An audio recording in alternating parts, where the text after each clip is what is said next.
So Jesus suggests that God's standard for who is our neighbor is that person that must be the most undesirable.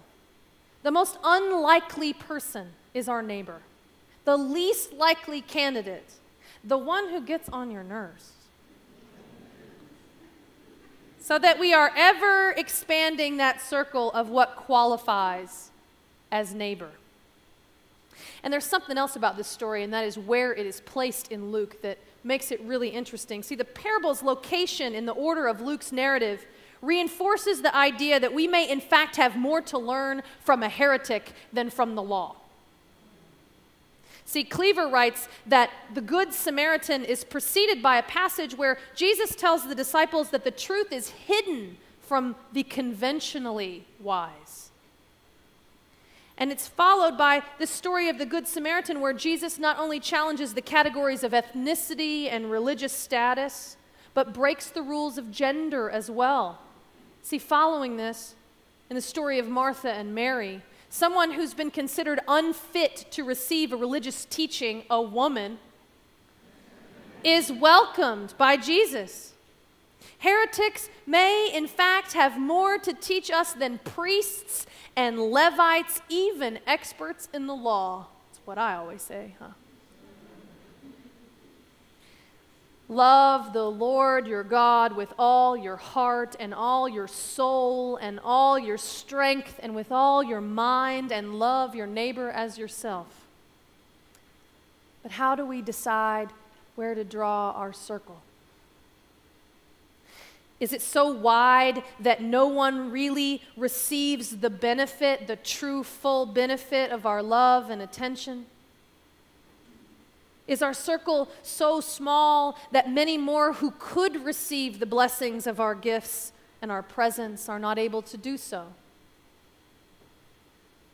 And a bigger question, on what law do you base your circle of priorities?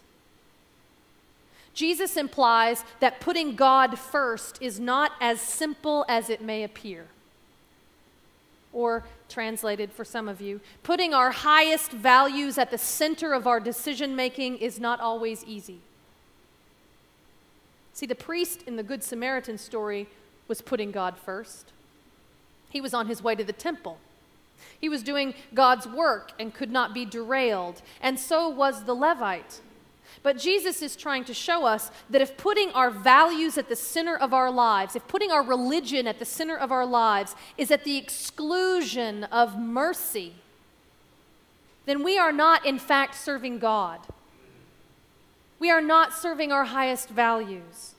If what we put as our priority causes us to dehumanize another in the process, causes us to ignore the suffering that is right before us, then we are, in fact, worshiping the wrong God. Then we have our priorities out of order. And we may, in fact, be heretics ourselves or idol worshipers. Now, at Soulful Sundown this past Friday, we had an opportunity to light a candle for those who were struggling for justice. And many of you know that my partner, Jill, is a county public defender.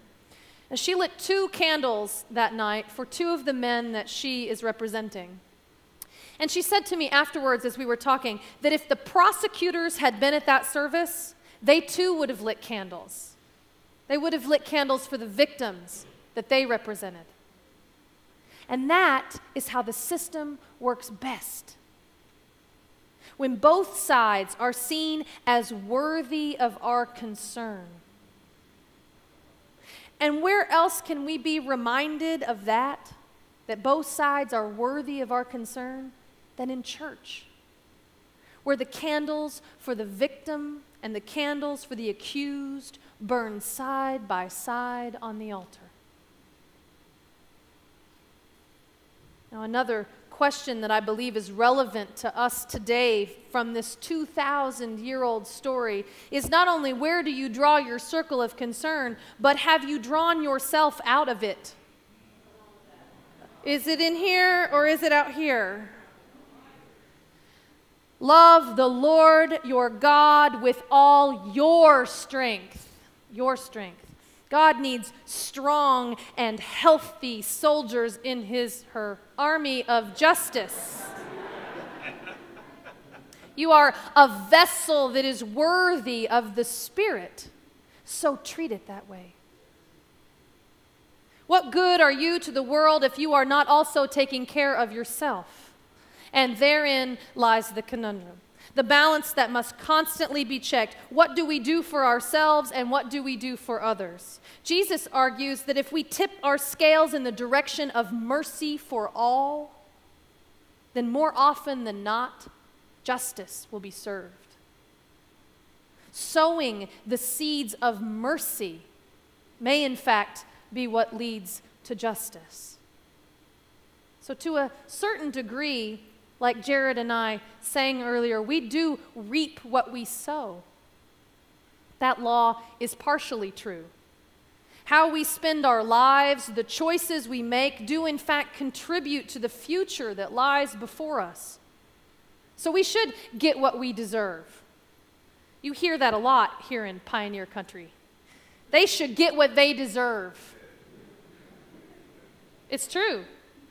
And we should get what we deserve. But what they deserve, heretics or otherwise, is what we all deserve. A chance for love and happiness and peace and safety, to be fed in mind and body and spirit. That's what we deserve. There's an issue that affects all of us that I would like to highlight this morning, because it's something that we all have in common. You see, we all have to be fed. We all have to be fed in order to sustain ourselves. And I'm not sure if you're aware, but Oklahoma ranks 7th in the nation of the number of people who are food insecure. And of those who go hungry, as I said earlier, most of them are working. And in our current economic situation, the need is only increasing. So the choices that our neighbors are making on a daily basis are not easy. They're deciding between paying for food and paying for utilities. Paying for food and paying for rent or the mortgage. Paying for food or paying for medicine that they need. And right along, remember I said the world wasn't fair? Right along the side of this, ironically, is that 59% of Oklahoma adults are overweight or obese. 59%. I got a Wii for Christmas. I have to do a little sidebar. I got a Wii for Christmas, and I was standing on this Wii, Rick, and you stand on this balance board thingy, right, and it tells you where your weight is, and the little voice in the background goes, oh, overweight.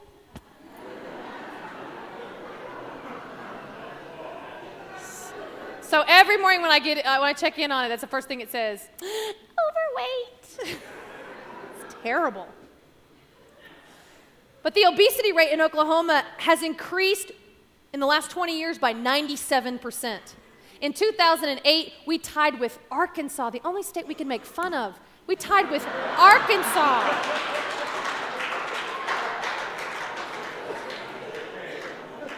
It's okay. Let me tell you, some of my spiritual home is in Arkansas, so it's not like it's not a beautiful place. But we tied with Arkansas, ranking 8th as the states with the most obese adults in the country. So this morning, I'd like to offer a challenge to you. A way to raise your awareness about your Oklahoma neighbors and your own health, about drawing that circle with maybe you inside of it. You may remember that my first year here, that I preached about having lost 60 pounds while I was serving a church in Cleveland. So when I arrived here, I was at my absolute healthiest. And then I moved to a town where my mother lives and cooks. And y'all can cook too, by the way. And I hadn't quite made exercise the priority that it needs to be these past 2 years. So I've gained back 30 pounds. So I'm doing what I know works. I'm going to ask you. I'm going to ask to be held accountable by a community whom I love, and at the same time hope to influence our culture here at All Souls.